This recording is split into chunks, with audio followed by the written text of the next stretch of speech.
All right, hey guys, here we are, hole number 7 here. If you didn't catch my other guide, I was able to get it with an alternative approach. So if you want to see kind of 2 different ways to play it, you can check out that other guide.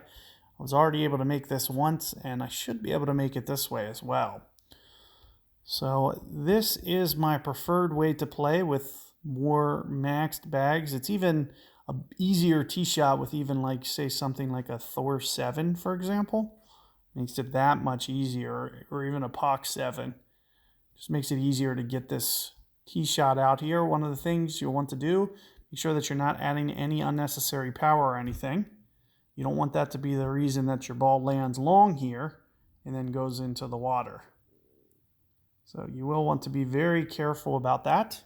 But you'll see that we're just trying to get this up here, as far as possible.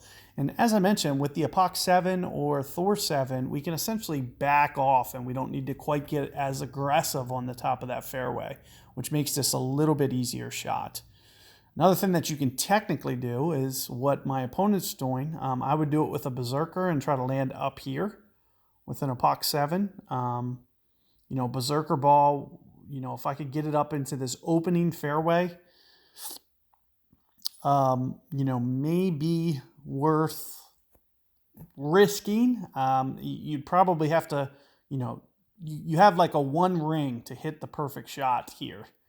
So it would really come down to shot execution, how well you play your rings.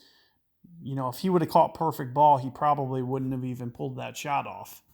So it just shows you that you have to be that precise if you do try to go with that. And what I'm hoping for, and it looks like I got there, that's why I brought Thorn, is because, it kind of opens up my flexibility. It's really tough on a tailwind to do this shot like this. So what you'll oftentimes see me try to do is maybe backdoor with this. If it was a side wind, I would just play that fringe shot. And I did talk through it on my other guide, but one of the main reasons that you'll see that I'll play it this way is because of the fact that, and you can see with what I'm doing and with my spin, I'm just going to try to get it off to the side a little bit. That's right about 5 rings. Sorry that I'm rushing. I probably should have just took a timeout there. I was right around 5 rings, but you can see what I'm trying to do. And if I had perfect ball, I might have even got it. You got to play it real tight on a tailwind. So that's what I'm doing. I'm playing it's very tight, and that was probably right in the neighborhood of about 5 rings there, which is a little bit beyond what you would expect for max. But it's because that you have that tailwind. It's kind of like an overcorrection.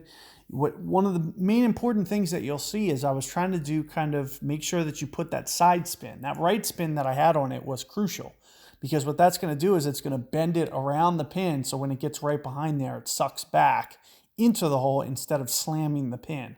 So you got to make sure that you get it around the hole. But, very makeable shot.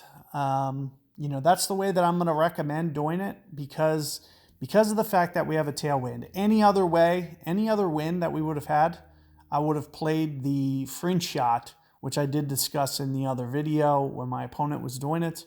I really like that approach, but with the tailwind, it's very tough to pull off. So, because you have to land so much towards the front and then crank the backspin up, sometimes it won't roll out enough. So it's just a very touchy shot. Much easier to try to dial in that backdoor. But keep all those tips in mind for how to go backdoor in the event that you do go up there. And you should be able to bend it around the stick and give yourself a good chance. So good luck. I'll see you guys on the next.